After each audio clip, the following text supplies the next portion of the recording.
저는 이거 볼 때마다 참 감사한 마음이 있습니다. 이렇게 잘 정리를 해줘가지고 고맙고, 또 두 번째는 이 성경을 연구하는 지식이라는 것도 인터넷을 통해서 엄청나게 발전했다 하는 것이죠. 물론 인터넷 잘못 들어가게 되면 워낙 요새 이단들이 많이 하기 때문에 여러분께서 유혹받을 경우도 많이 있지만, 참 엄청난 그런 지식이라는 것이 쉽게, 너무나 쉽게 전달되고 또 그것을 함께 나눌 수 있게 되어서 그것도 하나님의 은총인 것 같습니다.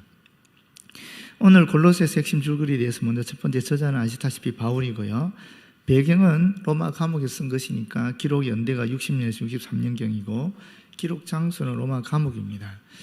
이 로마 감옥 자꾸 그러니까 이 그림에서도 막 이렇게 막 묶여 있고 쇠사슬로 이렇게 되어 있지 않습니까? 그러니까 우리가 지금 생각하는 감옥으로 생각하는데 그렇지 않습니다.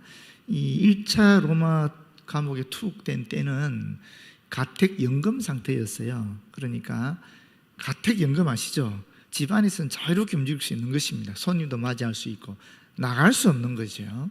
그런 상태에서 있었다라고 볼 수 있어요. 왜 그러냐면은 유대인들이 고소해서 지금 바울이 재판을 로마 황제에게 받기 올라온 거잖아요.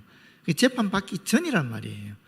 재판 받아서 형이 결정되어서 모르겠는데 아직까지는 재판 받기 전이었으니까 어느 정도의 자유가 있는 것입니다. 그래서 로마 감옥에서 한 2년 있었다 그러는데, 지금 로마에 가면은 그 당시 감옥의 모습이 있습니다. 지금도 가보시면은 있는데,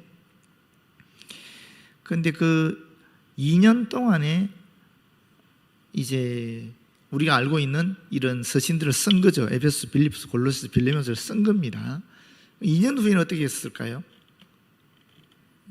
무죄 석방됐습니다. 무죄 석방도 아니에요. 왜냐하면 유대인들이 고소해 놓고 안 왔어요. 고발자가, 고소자가 없는 거예요. 그러니까 자연스럽게 재판이 열리지 않게 되었고 바울은 석방될 수밖에 없는 거죠. 그러다가 다시 2차 투옥이 되거든요. 그때는 이미 사형이 확정된 상태에서 투옥이 됐어요. 그러다 보니까 그때는 정말 환기구가 하나 있고 엄청 춥고 고통스럽게 또 말년이었는데 시간을 보내고 거기서는 정말 힘들게 살았죠. 그러다가 결국 네로 황제 때 죽임을 당하지요. 그 두 번째 투옥된 감옥도 로마에 가시면은 있습니다. 그 모습을 볼 수 있어요. 감옥의 형태를 볼 수가 있어요. 하여튼 지금은 이 로마 1차 투옥된 상태이기 때문에 이렇게 조금 자유로운 상태다, 가택연금 상태다라고 보시면 좋겠습니다. 수신자는 골로새 교회고요. 에베소 동쪽 약 160km 정도 떨어진 소도시인데 상업의 중심지였고 광택이 나는 흑모가 아주 유명했다라고 합니다. 한번 지도 보여주시겠습니까? 골로새 위치, 저기 에베소서 옆에 빨간 글로 골로새가 되어 있죠, 그죠? 지금 저 부분은 다 터키 지역이거든요. 빌립보는 저 위에 그리스 지역에 있죠. 빨간 글씨로 빌립보가 되어 있죠, 그죠? 네, 저렇게 보시면 되겠습니다. 골로새가 바로 저 위치에 터키 아래 중심부 쪽에 있다라고 보시면 되겠습니다. 지금도 가면 골로새에 그 터가 있지요. 그 표이긴 하지만. 네, 감사합니다. 바울은 골로새 교회를 한 번도 방문한 적은 없습니다. 이 교회는 영상에서 보신 것처럼 에바브라가 개척했다, 세웠다라고 알려져 있습니다. 그런데 3차 전도 여행 때 바울이 에베소에서 3년 머물지 않습니까? 에베소가 이제 아시아 쪽에 있었으니까, 터키 지역에 있었으니까 그 에베소에 있으면서 터키에 있는 아시아에 있는 여러 교회들을 목회를 했다, 이렇게도 볼 수 있을 것 같아요. 그리고 에바브라도 아마 3차 전도 여행 에베소에 있을 때에 바울에게 찾아왔던 것으로 보입니다. 그리고 수년 후에 바울이 감금되어 있을 때도 바울을 방문한 걸로 나타나 있고요. 에바브라가 3차 전도의 이 시기에 아마 예수를 믿었던 것 같아요. 그렇게 지금 학자들은 이야기하고 있습니다. 여러분, 근데 우리가 조금 헷갈려하는 게 있어요. 뭐냐면 이 바울서 신을 보게 되면 에바브라라는 사람이 나오고 에바브라 디도도 나와요. 또 그냥 디도라는 사람도 있어요. 이게 같은 사람일까요? 다른 사람일까요? 또는 둘은 같고 하나는 다른 사람일까요? 세 사람이 다 다른 사람입니다. 그래서 헷갈려하지 말았으면 좋겠어요. 에바브로 디도라는 사람, 우리가 지난번에 했던 것처럼 빌립보 교회의 지도자예요. 그리고 실제로 빌립보서를 전달한 사람입니다. 이 빌립보 교회와 바울 사이에서 가교 역할을 했던 사람이죠.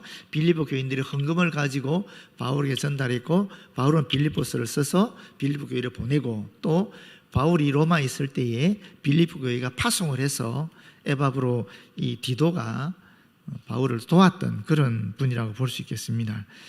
디도라는 분은 고린도 교회의 사역자입니다. 고린도 교회 지도자예요. 그래서 고린도 전서를 전달하신 분이고요. 고린도에서 장로를 세우는 일도 하고 그런 분입니다. 이분은 헬라인입니다. 그리스인입니다. 그래서 바울의 복음 사역 초기에 복음을 받아들인 그런 인물인데, 갈라디아서에 보게 되면 예루살렘에 갈 때에 이 디도를 데리고 갔습니다. 그러면서 억지로 디도에게 할례를 받지 않게 했습니다. 그런 초기 사역자가 바로 이 디도이고, 고린도 전서를 전달한 고린도 교회의 지도자인데, 디도서 1장 4절에 보게 되면 이 디도를 향해서 바울이 나의 참 아들이라고 얘기합니다. 그러니까 지금 우리 성경에도 디도서가 있잖아요. 디모데 전후서도 있고, 디모데나 디도나 매우 바울이 총애했던 그런 교회의 지도자이고 제자라고도 볼 수 있는 인물들입니다. 그런데 오늘 여기 나오는 에바브라는 누군가 하면은 골레세 교회에 개척한 지도자고 아주 엄청난 당시에 영향력을 끼쳤던 인물인 것 같아요. 그래서 이 바울의 서신을 보게 되면은 누가나 뭐 데마나 마가나 또는 이 아리스타고 같은 그런 사람들과는, 이 제자 그룹과는 좀 격이 다른, 그야말로 바울의 동력자로 같은 급으로 생각하는 그런 분이 바로 이 에바브라입니다. 그래서 이분은 나중에 로마에 가서 바울의 사역을 도왔을 뿐 아니라 이 라오디게아와 히에볼리아 교회에도 복음을 전했던 분으로 나타나 있고, 말년에 순교하지 않은 것으로 그렇게 전해지고 있습니다. 편안하게 돌아가신 것으로 알려져 있습니다. 그리고 아시다시피 에바브라는 빌레몬 1장 23절에 보게 되면 로마 감옥에 함께 갇힌 자로도 또한 기록되어 있습니다. 이 1차 투옥 때 로마 감옥에 누가 있었느냐 하면은 아리스타고라는 사람도 있었고 에바브라도 있었다라고 볼 수 있겠습니다. 골로새서 주제는 누구냐면 교회의 머리이신 그리스도입니다. 에베소서 이 골로새가 좀 비슷한 것도 많이 있는데, 에베소서는 그리스도의 몸인 교회를 얘기한다고 하면은, 강조점을 거기 둔다고 하면은, 이 골로새서는 교회의 머리이신 그리스도를 더 강조한다라고 볼 수 있겠습니다. 그래서 에베소서와 골로새를 비교해 보면은, 에베소서는 예수 그리스도는 교회의 주인이라는 표현이 있고요, 골로새서는 이걸 넘었습니다. 예수 그리스도는 교회의 주인 정도가 아니라 만유의 주인이다, 이렇게 말씀하고 있는 거죠. 또 에베소서는 교회가 그리스도의 몸이라는 사실을 강조하면서 동시에 이 그리스도가 교회의 머리이심을 확증한다라고 한다면, 골로새서는 넘어서는 거죠. 또 만유와 교회의 머리이신 그리스도를 강조한다라고 볼 수 있겠습니다. 그리고 에베소서는 에베소 교회에 보낸 것이라기보다는 회람용 서신입니다. 그렇지만 이 골로새서는 골로새 교회라는 한 지역 교회를 위한 서신이라고 볼 수 있겠습니다. 특별히 나온 것처럼 골로새 지도자였던 빌레몬, 또 빌레몬의 종이었던 오네시모, 뭐 이런 관계들 다 여기 나타난다고 볼 수 있겠습니다. 그리고 에베소서는 이단 사상이 교회를 주로 위협했던 때가 아니었기 때문에 이 거짓된 가르침의 잘못들을 간접적으로 말하고 있습니다. 반면에 골로새 교회는 이단이 더 위협적인 존재가 되었기 때문에 거짓 교리의 오류들을 직접적으로 곧장 지적하고 있다고 볼 수 있겠습니다. 에베소서는 일반적인 주제를 광범위하게 다룬다 그러면은, 골로새서는 일반적인 주제는 간략하게 그렇게 다룬다라고 볼 수 있겠습니다. 이런 것들이 에베소서와 골로새서가 비슷하면서도 약간의 차별점을 가지고 있는 모습입니다. 네 번째는 골로새서 나타난 예수 그리스도인데, 이 골로새서 나타낸 예수 그리스도는 가장 뛰어나시고 충분하시다 하는 그런 것을 이야기하고 있습니다. 구체적으로 예를 들면 모든 통치자의 권세와 머리가 되시고 창조의 주인이 되시고 화목의 주인이 되시고 성도들의 소망의 토대가 되시고 새로운 삶을 위한 성도들의 능력의 근원이 되시고 성도들의 구속자와 화해자가 되시고 신성의 모든 충만이 육체가 되신 분이시고 모든 만물의 창조자이시면서 또 유지하시는 분이시고 교회의 머리이시면서 부활한 하나님이시자 인간이시고 모든 것이 충분한 구원자이시다. 이런 이야기를 다 담고 있습니다. 하여튼 이 그리스도는 만유에서 가장 뛰어나신 분이고 또 구원을 얻기에 구원을 주시기에 충분한 분이시다 하는 것이 골로새서에 나타난 그리스도입니다. 특징이 어떤 것이 있느냐 하면은 이 기록 목적 자체가 창조주이시며 몸의 머리이신 그리스도께서 성도의 모든 영적이면서도 실제적인 필요를 채우기에 완전한 분이라는 것입니다. 우리가 오해하기 쉬운 게 있는데 우리가 이 기독교라는 게 믿음의 교리이기 때문에 신앙의 그런 책이 아니겠습니까? 그렇다 보니까 예수 그리스도는 영적으로 완전한 분이다 이렇게 생각할 때가 많이 있어요. 그게 아니라는 거예요. 영적으로만 우리에게 완전한 구원자이실 뿐만 아니라 실제 우리 삶에 있어서도 완전한 분이시다 하는 겁니다. 그게 골로새서에서 이야기하는 특징입니다. 성도들은 그리스도 안에서 필요한 모든 것을 가지고 있다는 것이죠. 그렇기 때문에 이 그리스도 안에 있는 믿음을 채우기 위해서 무슨 이 지식주의, 이성주의라든지 또는 무슨 극단적인 율법이라든지 또는 동양의 신비주의라든지 무슨 금욕주의 같은 것을 할 필요가 없다는 것입니다. 단지 예수 그리스도 그분이면 충분하다 하는 것이죠. 실제로 1세기 이 지역의 골로새 지방은 이 신비주의 종교가 창궐 했었거든요. 그러다 보니까 막 혼합적인, 지금 우리가 지금 샤머니즘 같은 겁니다. 막 그런 것들이 막 엄청나게 많이 유행하고 있었어요. 그래서 유대인 같은 경우에도 세상에 천사를 숭배하면서 동시에 강의 신들을 같이 믿었다라고 얘기해요. 그만큼 혼합주의 신앙, 신비주의 신앙, 샤머니즘 같은 이런 것들이 막 그 당시에 팽배했기 때문에 이런 이야기를 하는 것입니다. 우리가 알다시피 이단이나 사이비 종교들을 잘 보게 되면은 이 예수 그리스도를 전적으로 부인하지 않거든요. 그렇지 않습니까? 예수 그리스도를 부인하지 않으면서도 치밀하게 변질시켜서 자신들의 복음에 맞추어 나가거든요. 이게 이단이고 이게 사이비 아니겠어요? 오늘 우리 시대에도 있는, 근데 이미 1세기에도 이런 것들이 있었다라는 것을 우리에게 얘기하고 있습니다. 자, 우리 핵심 구절 좀 보겠습니다. 먼저 2장 8절에서 10절입니다. 보시게 되면 이 누가 철학과 헛된 속임수로 너희를 사로잡을까 주의해라. 이 철학과 헛된 속임수는 같은 말입니다. 믿음을 흔드는 잘못된 지성주의라고 볼 수 있겠지요.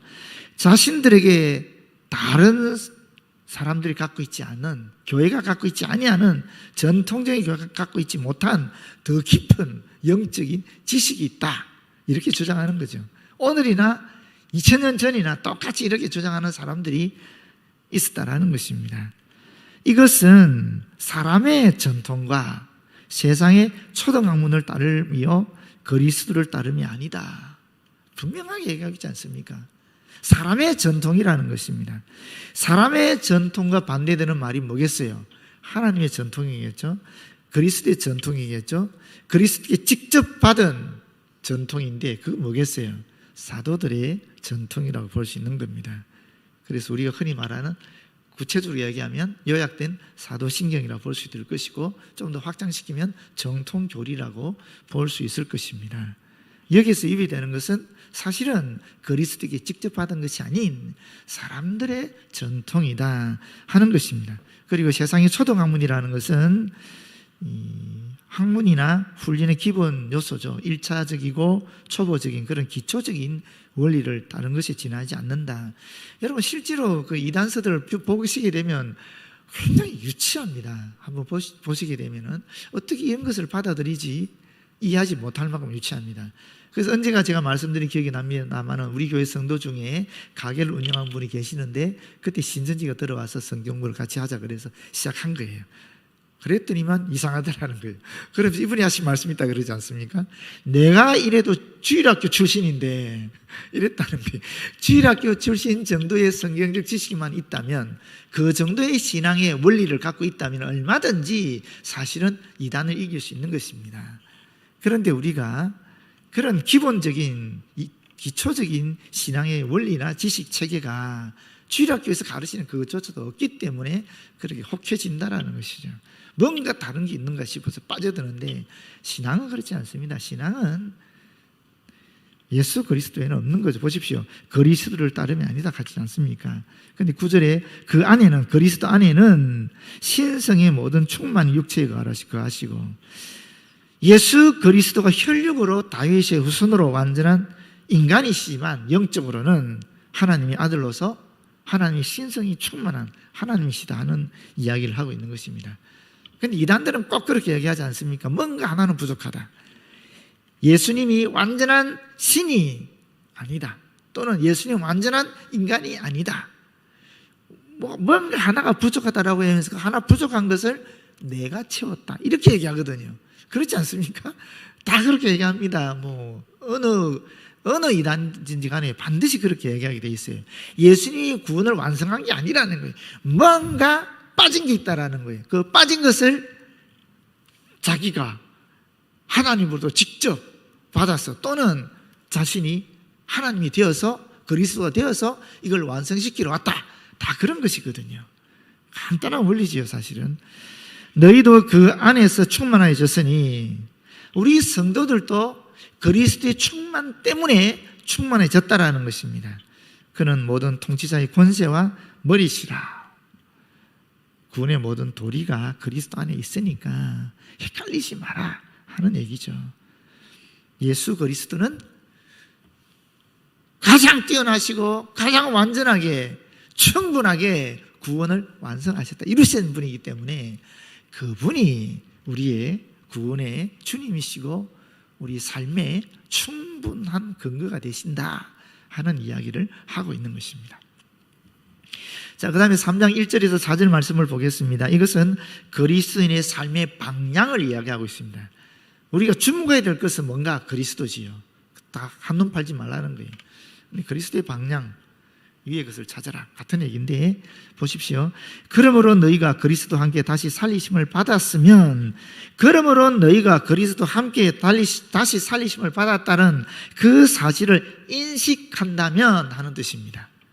그걸 알고 있다면, 알아차렸다면, 깨달았다면, 이미 지난 과거에 자신의 힘이 아니라 외부적인 힘, 성령의 역사, 하나님의 은총으로 말미암아 우리가 죄를 고백하고 그리스도로 예수를 영접하지 않았습니까? 그 순간에 우리는 그리스도에 인해서 옛 본성은 다 죽어버리고 새로운 피조물로 거듭났다라는 인식을, 그 깨달음을, 그 믿음을 가진 사람이라면 당연히 어떻게 해야 된다고요? 위의 것을 찾아야 된다는 거예요. 위의 것은 뭐겠습니까? 하늘에 있는 것입니다. 그 하늘에 있는 구체적인 게 무엇인가? 하나님 보좌 우편에 앉아서 온 우주를 다스리시는 그리스도이신 것을 2절에 이야기하고 있는 거죠. 찾으라는 말은 집요하게, 열정적으로, 지속적으로 그렇게 간절히 구하라라는 것입니다. 우리는 천국의 시민권자가 된 겁니다. 그런데 이 땅은 나그네가 살아가는 삶의 터전이 되는 것이죠. 그래서 우리의 시선은 하늘에 계시는 그리스도를 바라봐야 된다.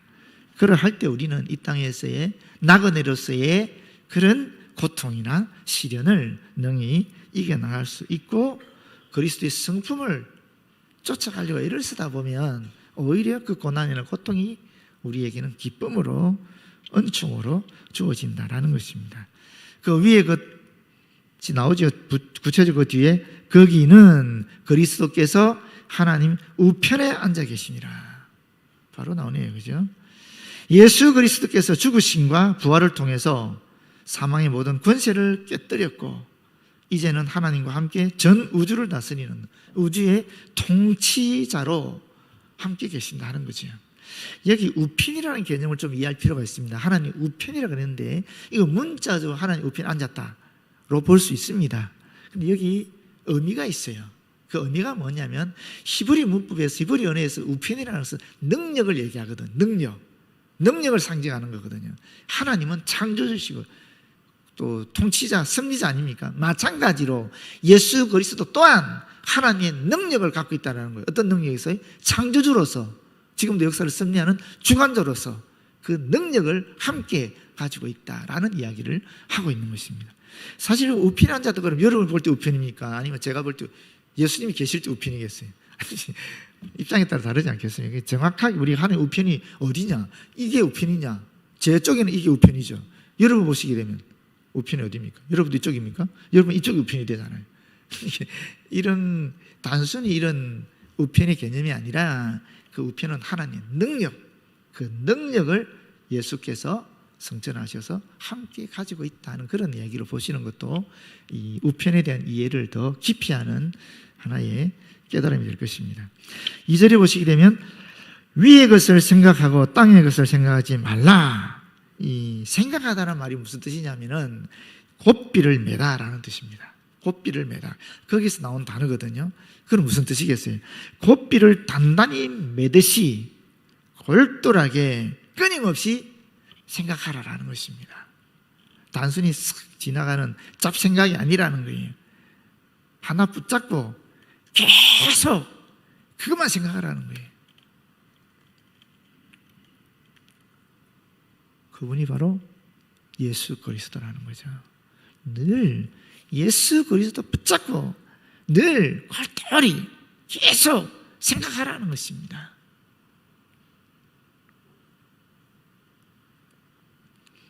이 왜 생각이 이렇게 중요하냐면 인간의 감정, 느낌을 사실은 생각이 주관합니다.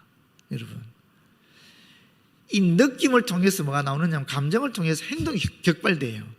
그렇게 따지면 우리 행동을 제어할 수 있는 게 뭐라는 거예요? 느낌이죠.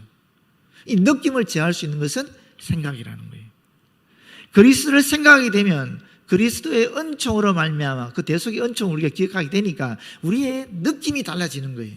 항상 기뻐하고 감사하게 되는 거죠. 그러면 이 느낌 때문에 흘러나오는 자연스러운 행동도 어떻게 되겠습니까? 감사의 행동이고 기쁨의 행동이 되는 겁니다. 사람들을 살리는 행동이 되는 것입니다.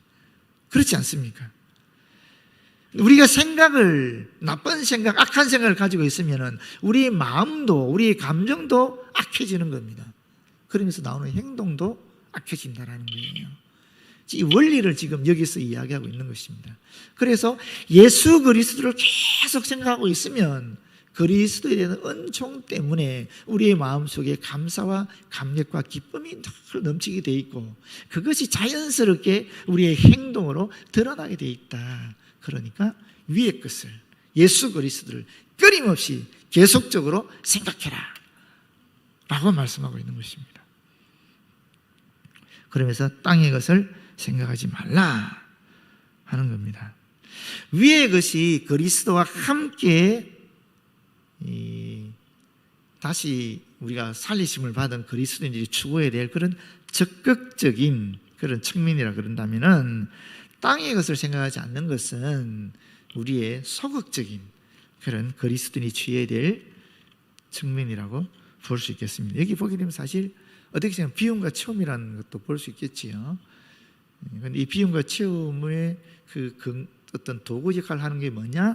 생각이라는 생각. 이 생각을 통해서 우리가 비울 수 있고 생각을 통해서 우리가 채울 수도 있다.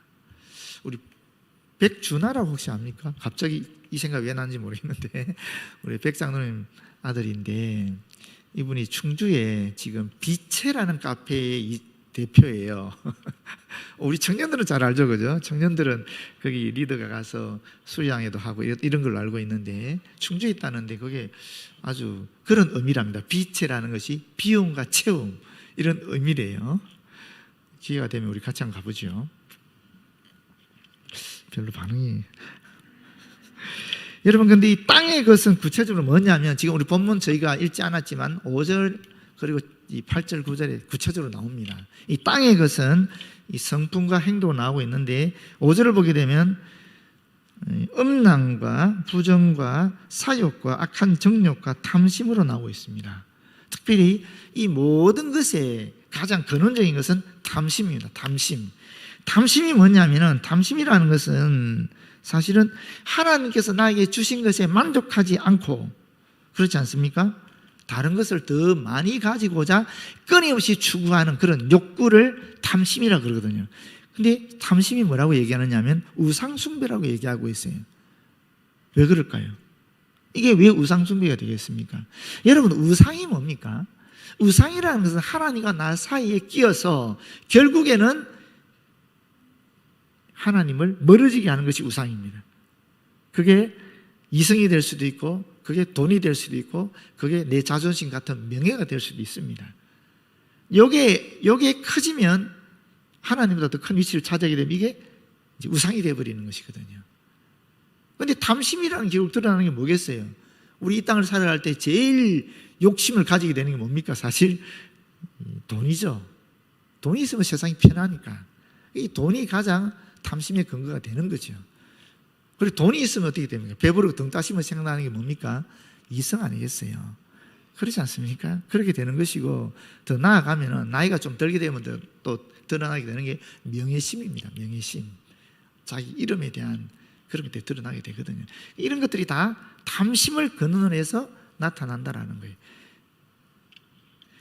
그리고 또 보시게 되면 뒤에 이 8절 9절에는 근데 재미있는 표현이 이 탐심에 대해서는 죽이라고 얘기하고 있어요. 3장 5절에 보게 되면 죽이라. 단호하게 읽어야 완전히 죽이 없애버리라 이렇게 표현하고 있고요. 그러고 나서 또 5가지인가 6가지를 얘기하는데 그때는 또 벗어버리라고 얘기하고 있습니다. 8절에 보게 되면 그리스도로 말미암아 새롭고 깨끗하게 흰 옷을 입은 성도는 자신을 더럽히는 죄를 날마다 단념하고 제거하는 훈련을 해야 한다라고 하면서 분함이나 노여움이나 또는 이 악의, 비방, 또 너 입에 부끄러운 말 이런 것을 얘기하면서 마지막 9절에는 서로 거짓말하지 말라라고 얘기하고 있습니다. 이런 모든 앞에서 나오는 이런 이 분함, 노함, 악의, 비방, 입에 부끄러운 말의 그 근원은 뭐냐면 또 거짓말이라는 거예요. 속이는 거라는 거예요. 이 속이는 데서 이런 것들이 다 튀어나온다는 것입니다. 이런 것들이 땅의 것이다. 이것을 추구하지 말고 위의 것, 하나님의 우편에 앉아 계시는 그리스도를 추구해라. 끊임없이 지속적으로 생각해라. 이렇게 말하고 있습니다. 3절 왜냐하면 이는 너희가 죄에 대하여 이미 죽었고 그리스도로 말미암아 새로운 생명을 부여받았기 때문이다라고 얘기하면서 너희 생명이 그리스도와 함께 하나님 안에 감추어졌습니다라고 얘기하고 있습니다. 감추어졌다. 이게 무슨 말일까요? 추운 겨울에 나무가 말라 죽은 것처럼 보이지만 봄이 되면 어떻습니까? 다시 새순이 돌잖아요.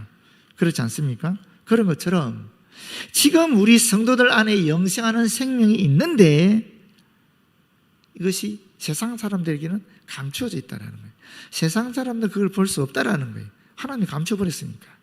그러나 언젠가는 우리 안에 있는 이 그리스도의 생명이, 영원한 생명이 세상 모든 사람들이 다 알 수 있도록 드러날 때가 있다는 거예요. 그때가 언제입니까? 4절이죠.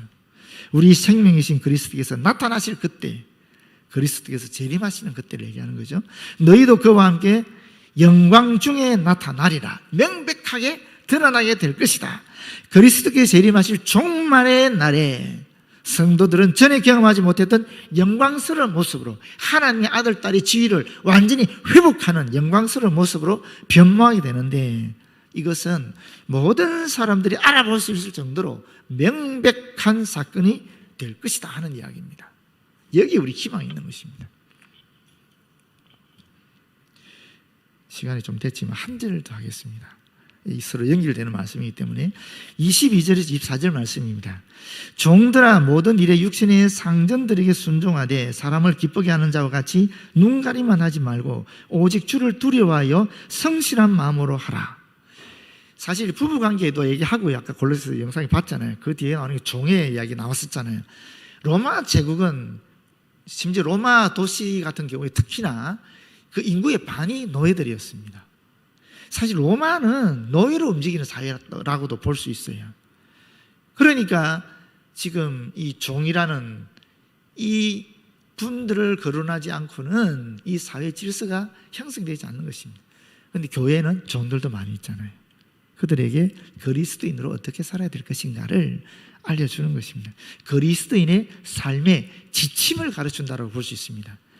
남편이 아내에게 어떻게 되는가, 아내가 남편에게 어떻게 되는가, 또 주인은 종에게 어떻게 되는가, 종은 주인에게 어떻게 되는가, 이런 삶의 지침을 한마디로 단순하게 딱 가르친 게 이 말씀입니다. 육신의 상전들, 모든 직업은 하나님께로부터 부름받은 소명이다. 이게 우리 개신교의 이야기가 칼빈이 말한 지금 소명서라 하겠습니까? 그 당시는 종이지만 지금으로 치면 종은 없으니까 사실은 우리가 직장 생활할 때 우리의 위에 계시는 분들이라고 볼 수 있는 거죠. 육신의 상전들이라고 볼 수 있는 거죠. 그렇지 않겠습니까?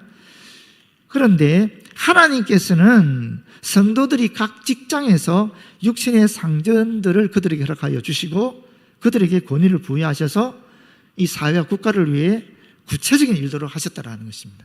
이게 대단히 중요한 얘기예요. 무슨 얘기냐면 여러분, 우리 일터의 주인이 누구라는 거예요? 사장?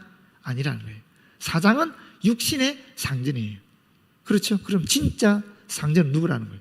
그리스도라는 거예요. 그러면 내가 직장에서 일하는 것이 어떤 게 되겠습니까? 그리스도를 위한 것이 되는 거예요.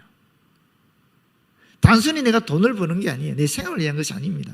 내가 일터에서 열심히 일을 하는 것 자체가 사실은 그리스도에게 충성하는 일이 되는 거예요. 그게 칼빈이 말하는 직업 소명설입니다. 그게 우리 개신교가 가지고 있는 직업에 대한 독특한 관점입니다. 그래서 보시게 되면은 사람을 기쁘게 하는 자와 같이 눈가림만 하지 말고, 눈가림만 한다. 주인이 있을 때는 열심히 일하는 척 하다가 주인이 없으면 일 안 하는, 게으름을 피우는 그런 태도를 가지지 말고 오직 주를 두려워하여 성실한 마음으로 하라. 성실이라는 것이 정신적인 정직을 말하는 것입니다. 다시 말하면 꾸민과 위선이 없는 하나님 앞에서 거룩함과 진실함을 가지고 얘기하는 거거든요. 이게 성실이거든요. 주를 두려워하는 마음이 있어야 이런 성실한 태도가 나온다라는 거예요. 눈에 보이지 않는 하나님을 우리가 두려워하게 될 때에 누가 있든지 상관이 없이 주인이 보든 말았든 육신의 상전이 보든 말았든 성실하게 직업을, 그 일을 할 수 있게 된다는 거죠. 무슨 일을 하든지 마음을 다하여 죽게 하듯 하고 사람에게 하듯 하지 말라. 마음을 다하여 영혼으로 붙으라는 뜻입니다. 현재 내가 하고 있는 일이 하나님이 나에게 주신 일이기 때문에 그 일이 작은 일이든지 큰 일이든지 힘든 일이든지 쉬운 일이든지 최선을 다하라는 것입니다. 사실은 3장 23절 말씀을 제가 신학대학원 다닐 때 같은 방에 있었던 기숙사 같은 방에서 지냈던 우리 선배한테 받은 말씀이에요, 제가. 그래서 저는 이 말씀을 항상 제 마음에 품고 있습니다. 무슨 일을 하든지 간에.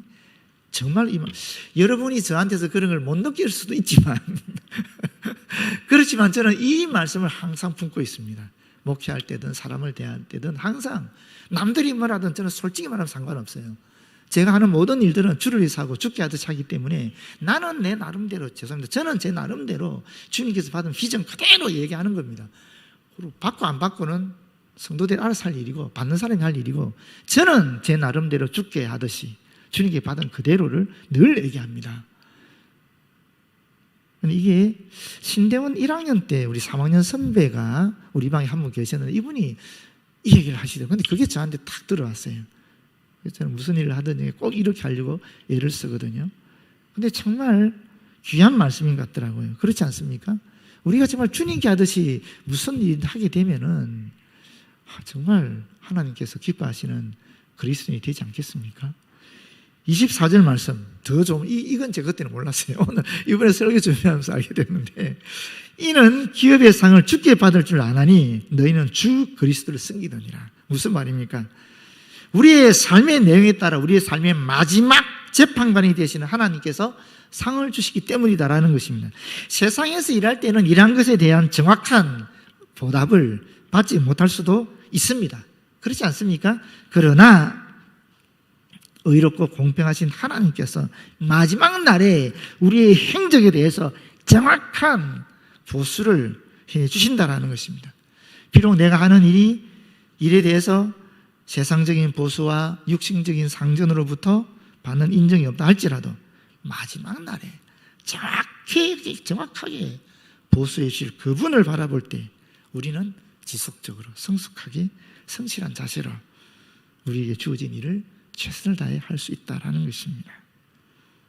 여러분, 우리가 일하는 모든 일터가 교회든 직장이든 가정이든 만남의 장에서 일어나는 일이든 간에 우리가 하는 모든 일터가 다 뭐라는 거예요?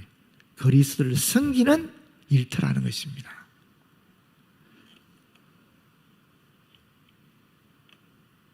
성실하게 죽게 하듯이 그렇게 나가는 저와 여러분 되었으면 참 좋겠습니다. 기도하겠습니다. 아버지 감사합니다. 귀한 말씀 받았사오니 이 말씀 우리 마음의 결에 새기게 하여 주시고 마음 쓴으로 나타나 오직 우리 주 예수 그리스도만 생각하고 끊임없이 생각하고 주님으로 말미암아 우리 속에 감사와 감격과 기쁨이 넘치게 하시며 그것이 드러나서 우리가 만나는 모든 그리스도의 일터에서 주님께 영광 돌리는 것으로 나타나도록 인도하여 주시옵소서. 예수님 이름으로 기도드립니다. 아멘.